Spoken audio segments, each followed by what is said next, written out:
Do you want the best lighting for live streaming? Well, of course you do.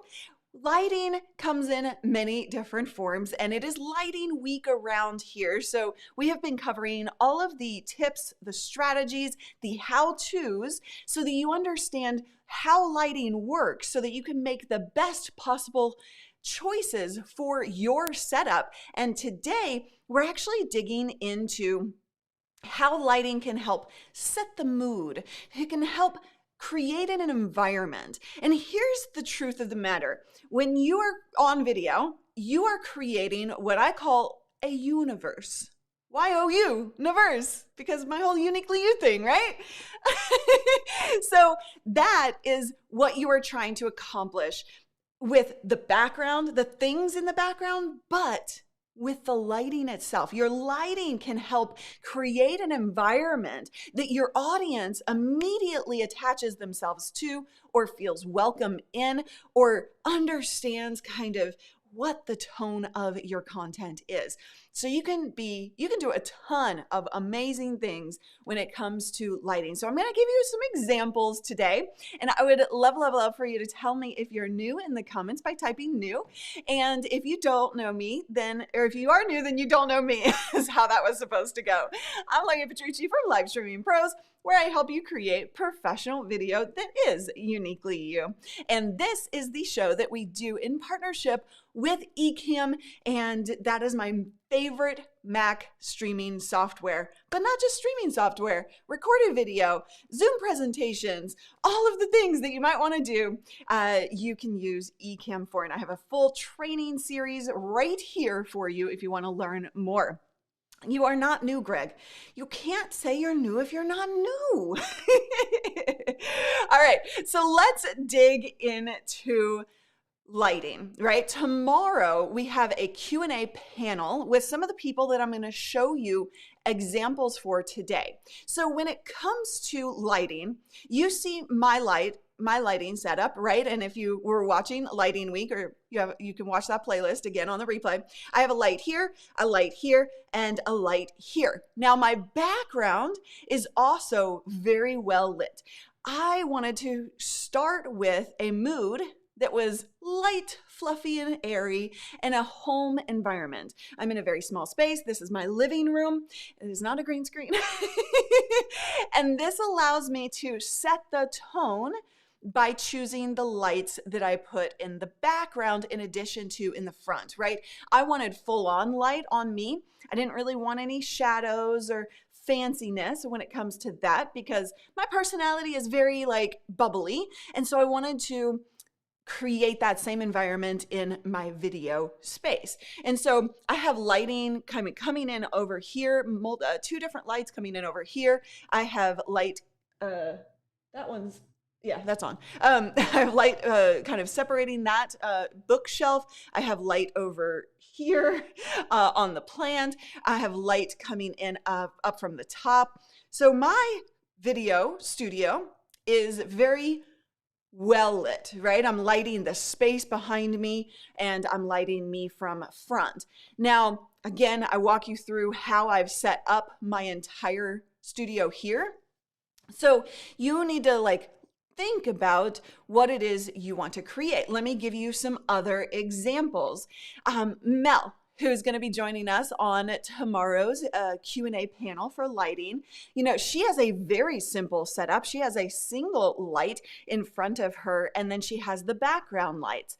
And she didn't go complicated at all. So if you're doing things like beauty, right?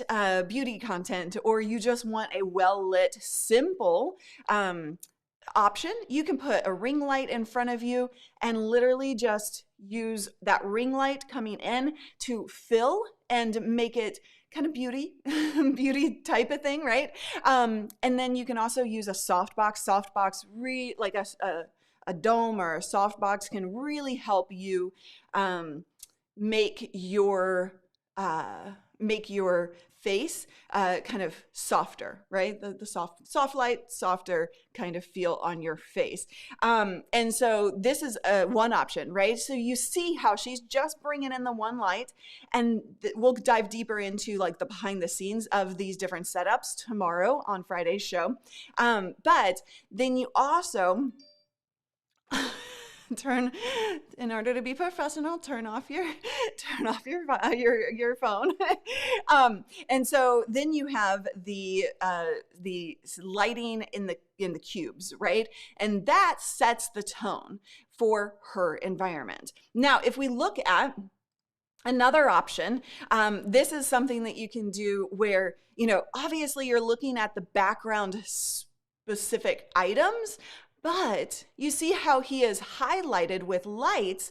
Right here, you've got a single light on this, and it's really kind of drawing attention to it. He could highlight specifically these different things in the background, but he's chosen not to. He's chosen to very specifically choose which things get highlighted. And you'll notice here, he's not using full light, right? You see some shadows. This is an artistic thing and totally okay, right? So some people see that and they think they're not well lit. It's actually an art choice. But his front, his desk is actually very well lit.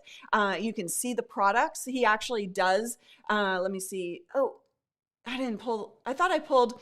So he actually has an overhead shot where he uses, where he demos certain things. And so that has to be well lit. And then we go to Ryan. Oh, sorry, I didn't introduce him. This is Chris Erickson. He is from Just Another Chris, and also our videographer as well. Then we have Ryan Dahl. He'll be joining us tomorrow as well. You get in the ECAMM community know him well.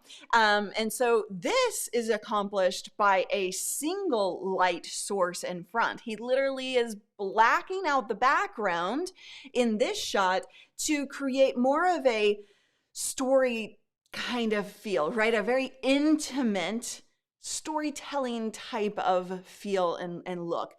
So when you open up his stream and everything is blacked out except for him, it's highlighting that focus. And you can really like pay attention. Like when you look at this, you just kind of like want to, okay, let's see what you got, right? So like you can, if you're a storyteller, if you want to create that moody, dark environment, this is an option. And again, tomorrow we're going to actually go deep into how each of these people have their lighting set up.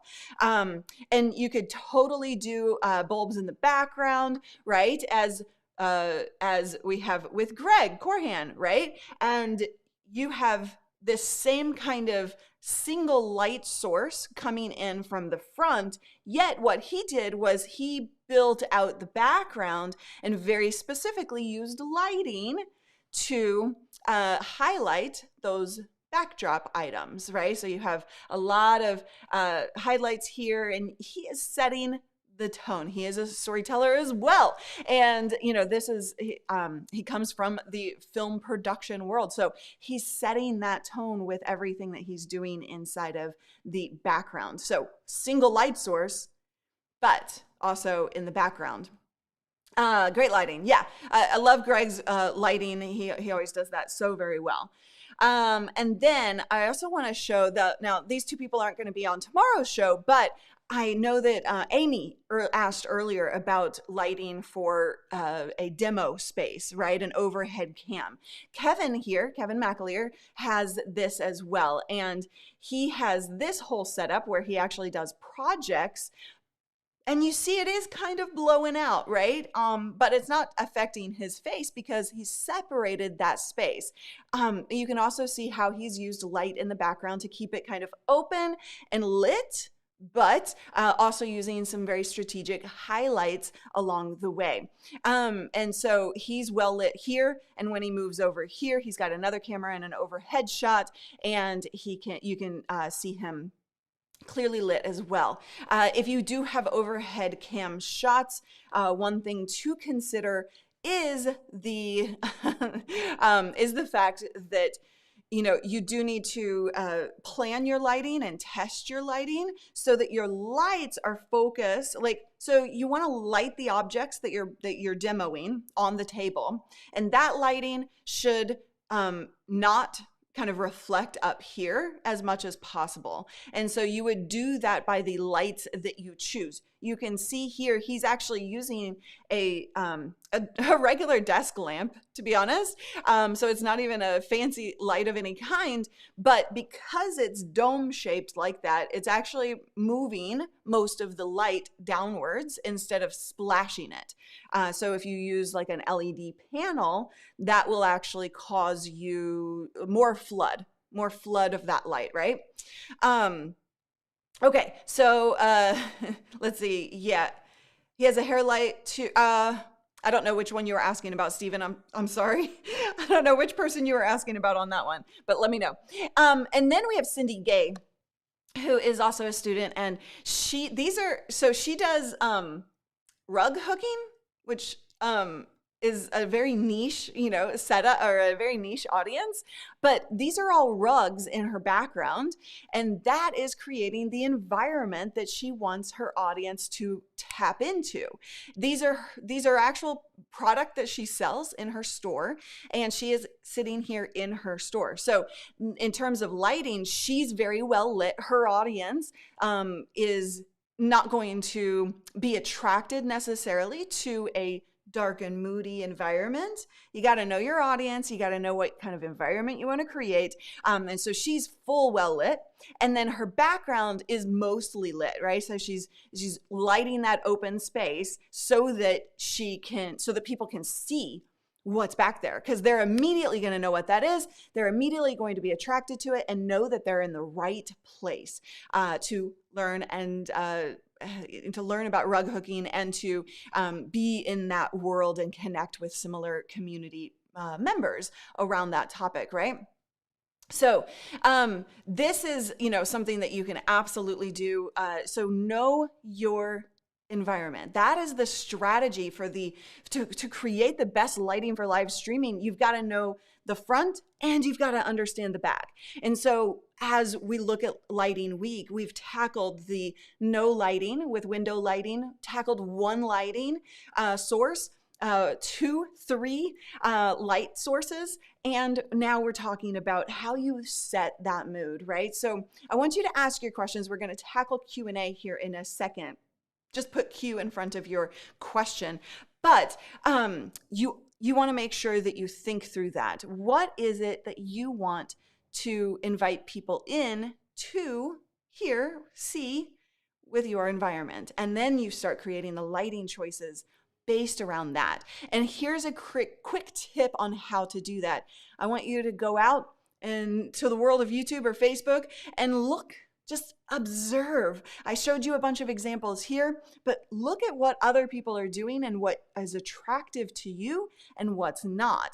And you can really set the tone by doing that. Now, we do have a set ideas PDF, completely free. If you want to learn about the actual pieces in your background, that might help you put all of this together, right? Because lighting, when you're thinking about lighting as a whole, you are thinking about the front, but you also got to think about how you're lighting different things in the background. And so that set ideas PDF will actually help you kind of get your brain space in order, get you thinking about what it is you want to accomplish. There's a worksheet in there for you to fill out as well. So that's at livestreamingpros.com/ideas.